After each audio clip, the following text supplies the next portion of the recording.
In the summer of 1457, the mountains of Albania trembled beneath the march of a colossal army.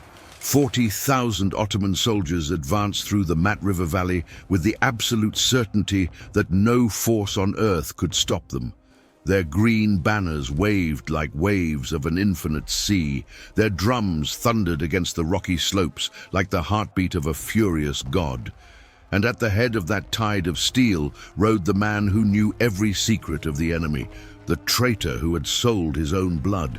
But deep within the forest, 8,000 silent eyes watched every step, motionless, patient, waiting for the exact moment to strike. Then, without warning, the earth exploded. The trees spat arrows, boulders tore loose from the ridges like fists of the mountain itself. War drums merged with screams. The valley awakened and roared like a beast of fire and stone. Horses and men plunged into hidden pits beneath the leaves. Waves of arrows and stones rained down from the hills. A storm of iron swept through the valley, devouring everything in its path. When the dust finally settled, an empire lay shattered among the rocks. A small nation had halted the advance of the most feared force in the known world, and the echo of that morning would traverse the centuries forever.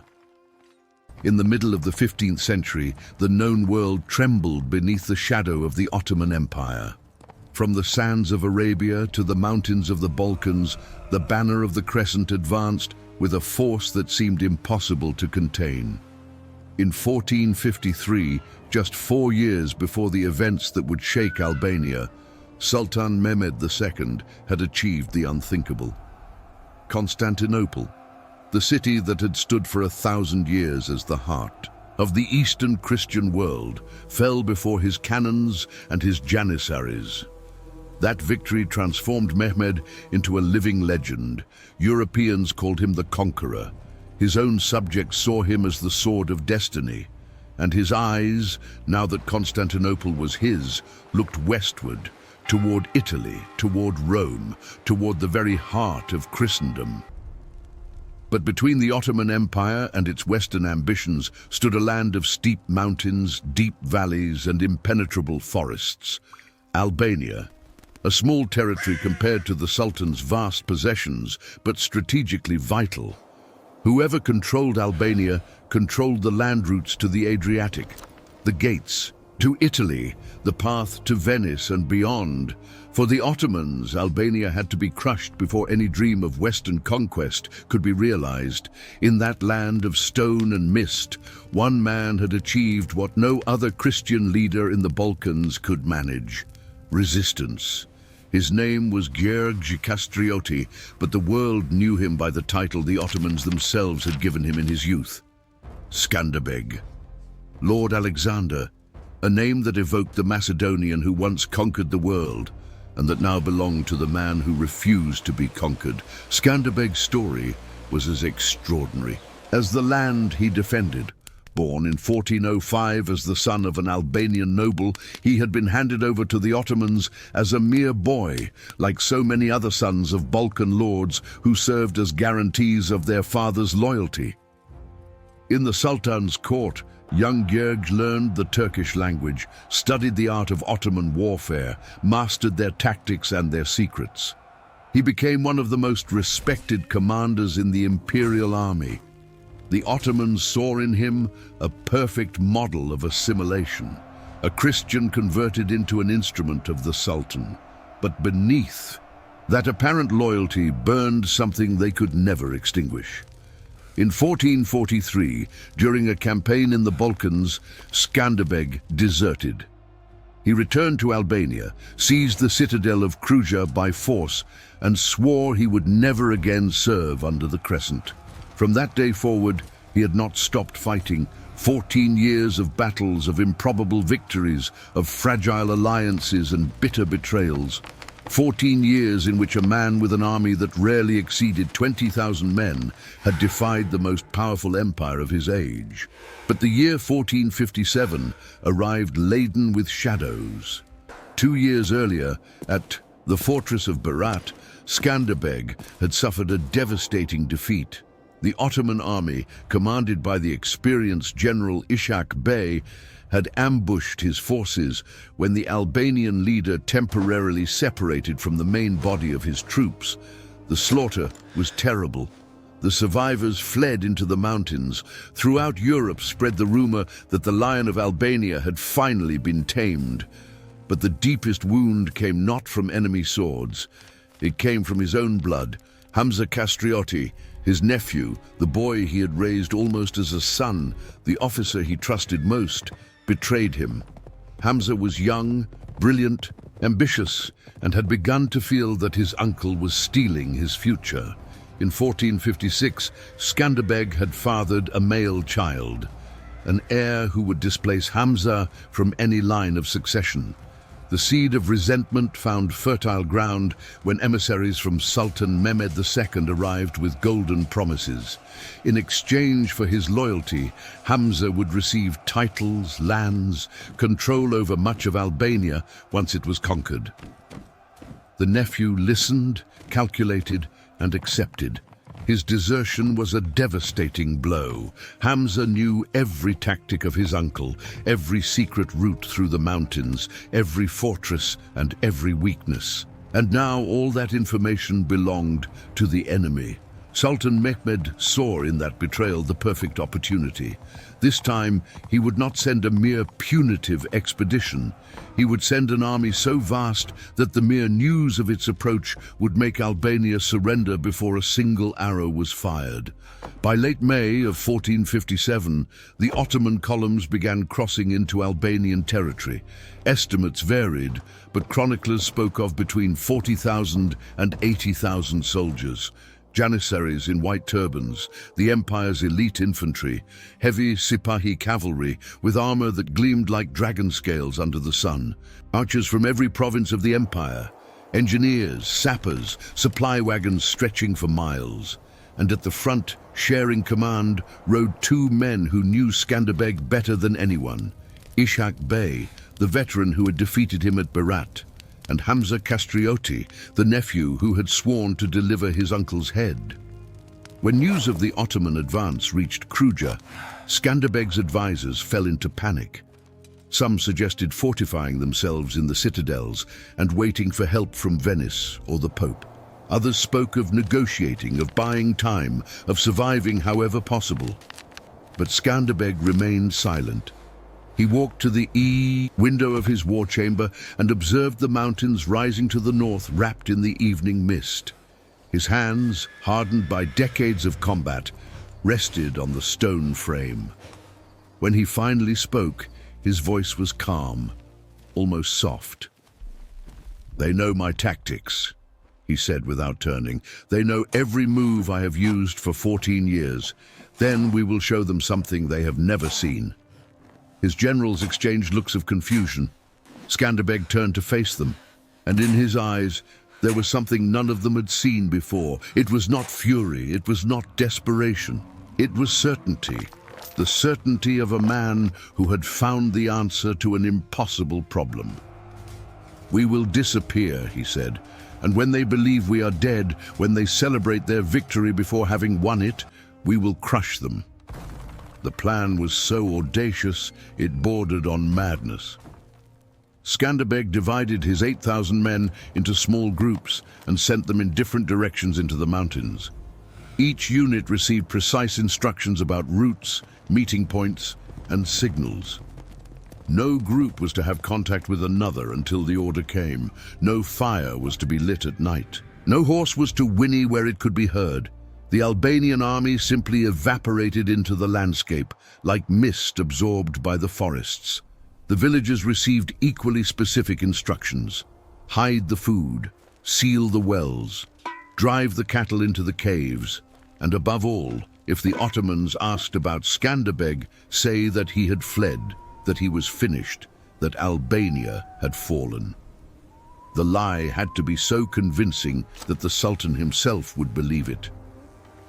When the Ottoman army arrived in the Mat River Valley, they found exactly what Skanderbeg wanted them to find. Nothing.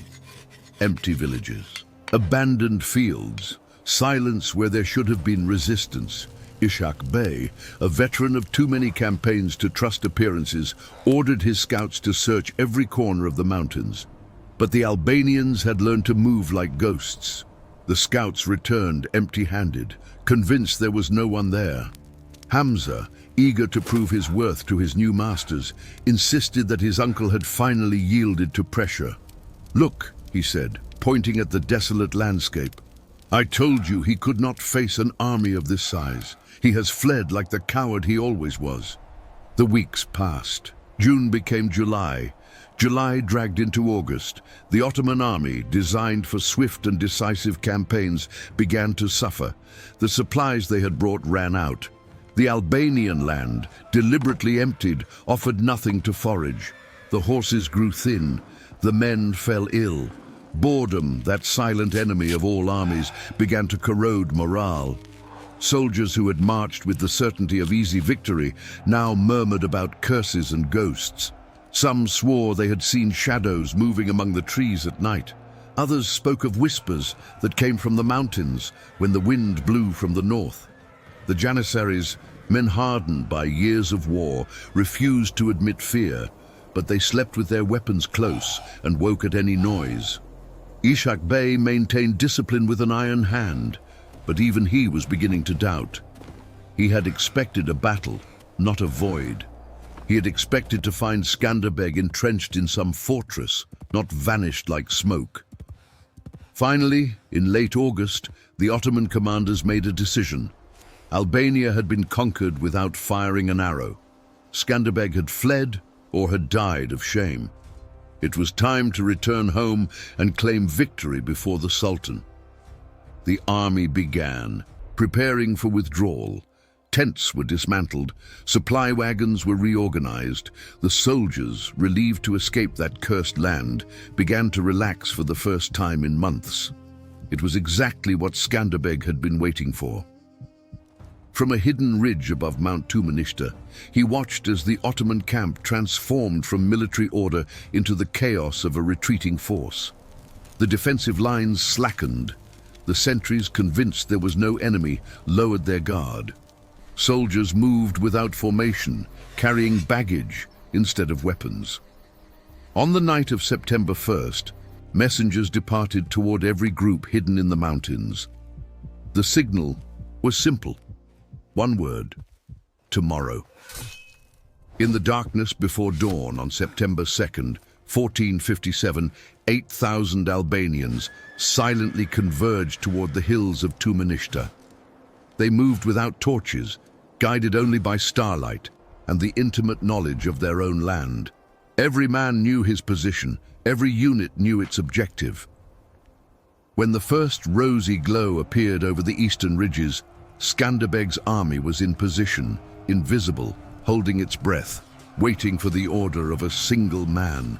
Skanderbeg himself led a small group of his most trusted warriors toward the positions of the Ottoman sentries. His plan was to eliminate them silently before launching the main attack. They crawled among the rocks and bushes, daggers in hand, shadows among shadows. One by one, the guards fell without making a sound. But then, just as Skanderbeg was preparing to give the final signal, one of the sentries spotted him. Their eyes met in the dim light, the Albanian and the Ottoman, separated by barely a few meters. For an instant, time froze.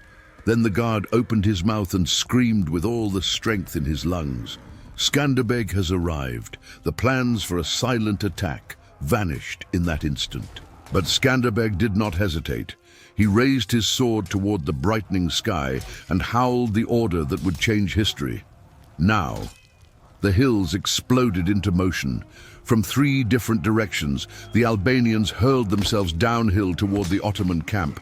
They did not charge in silence. They struck their swords against their shields. They clashed metal tools together. They screamed Skanderbeg's name over and over. The noise was deafening, designed to make it seem that thousands more than actually existed were descending upon the enemy. In the camp, panic spread like fire through dry straw. Soldiers who had been sleeping woke to the sound of chaos. Men who had left their weapons in the wagons ran frantically searching for them. Officers shouted orders that no one could hear above the din.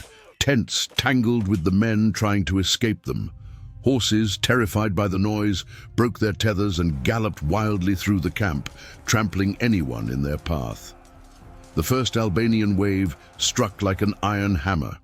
The mountain warriors, who had spent months waiting for this moment, fought with the fury of men defending their homeland. Their swords cut through half-awake enemies. Their arrows pierced armor that no one had had time to fasten. The Ottoman formations, designed for orderly combat, could not form in that whirlwind of confusion. In the center of the camp, Hamza Castrioti awoke to the sound of slaughter. For a moment he could not comprehend what he was hearing.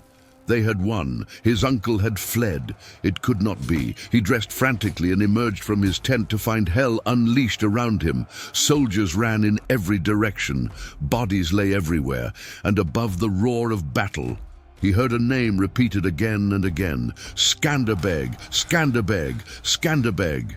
He tried to rally his men, shouting that the Albanians were few, that they could be defeated if they remained calm. But no one listened. Panic had taken control. Ishak Bey, more experienced, managed to form a core of resistance with his most veteran Janissaries. For a few minutes, it seemed they might stabilize the situation, but then came the second wave. From the eastern hills, more Albanian warriors descended toward the Ottoman flanks. The pits they had dug during weeks of preparation now revealed themselves as deadly traps. Entire rows of soldiers fell into holes hidden beneath branches and leaves, impaled on sharpened stakes. Those who tried to go around them found more traps. The battlefield had become a labyrinth of death.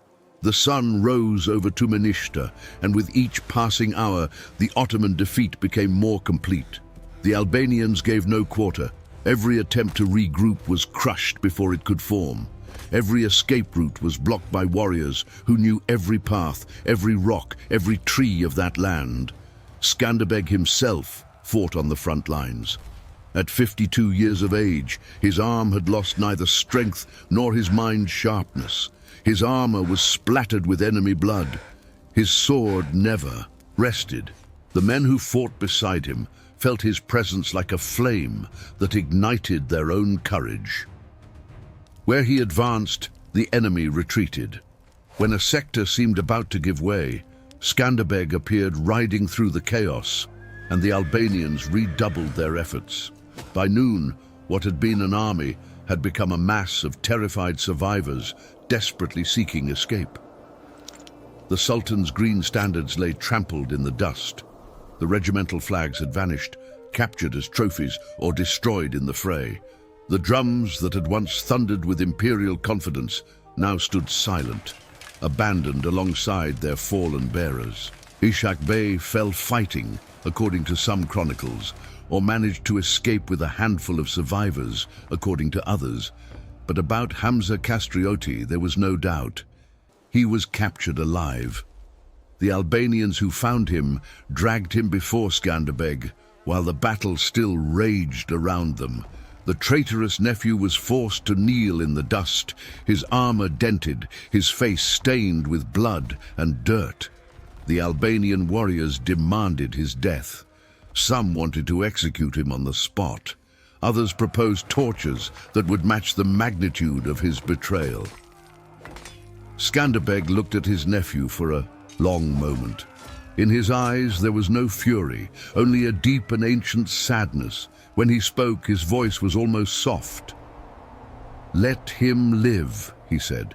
"Send him to Naples, to King Alfonso. Let him be their prisoner and their shame, not ours. I will not spill the blood of my own family, no matter how much they have betrayed me." The decision surprised many, but no one dared question the man who had just achieved the impossible.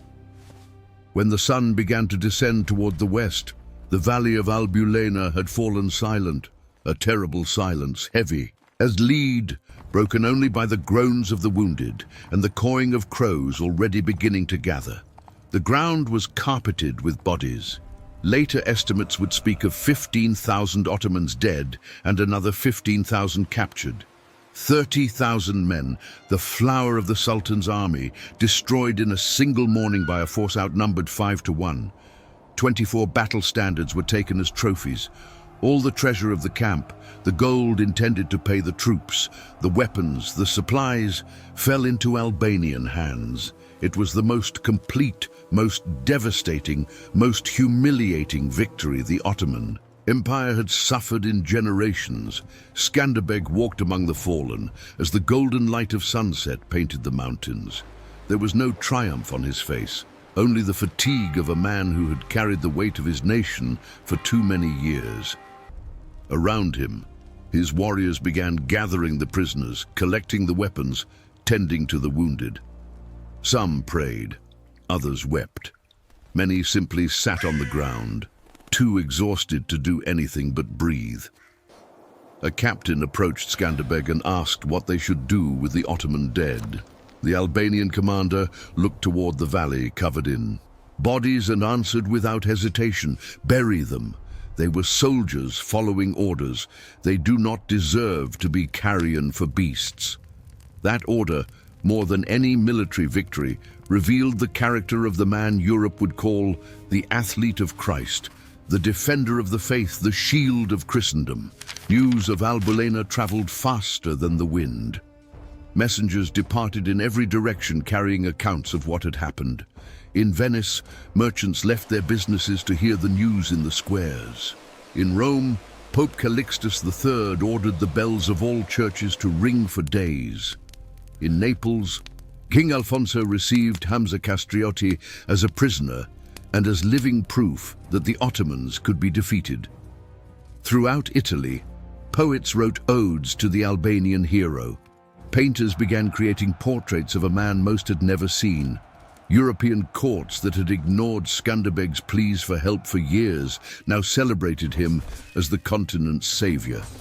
In Constantinople, the news arrived like a blow to the heart of the empire.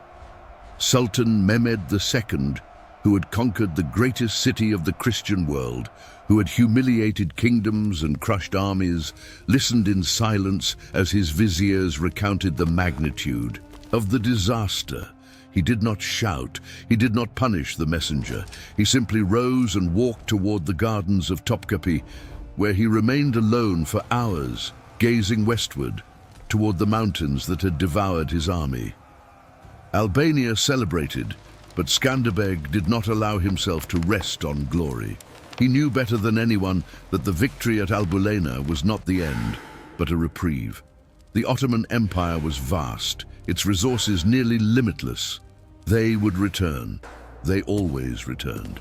He reinforced the fortresses. He trained new recruits. He maintained what alliances he could and sought new ones where possible.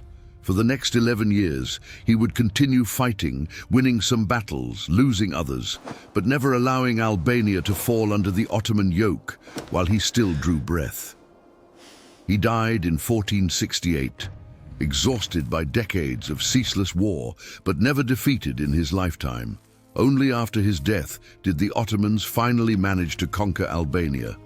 But even then, the memory of Skanderbeg persisted. The sultans who followed spoke of him with a respect they rarely granted their enemies. It is said that when the Ottomans finally plundered his tomb, soldiers fought over fragments of his bones, convinced that carrying them would grant some of his legendary valor. The Battle of Albulena remains etched in the memory of the Balkans as something more than a military victory. It was proof that courage could triumph over numbers, that strategy could defeat brute force, that a people united in defense of their land could halt even the most feared empires. It was the day when a man who had learned the art of war from his enemies used that knowledge to crush them. It was the moment when Europe, divided by rivalries and distrust, could breathe a little easier, because in a small mountainous nation, 8,000 warriors refused to surrender. Today, more than 500 years later, the mountains of Albania still stand. The valleys where battle cries once echoed now know peace. But in the villages of that land, the elders still tell the story of the Lord who vanished into the mist and returned as a storm. of the nephew who sold his blood for gold and was captured by the uncle who spared his life. Of the day when the most powerful empire in the world learned that there are lands that simply refuse to be conquered. And if you ever walk along the slopes of Tumanishta, when the wind blows from the north, they say you can still hear it.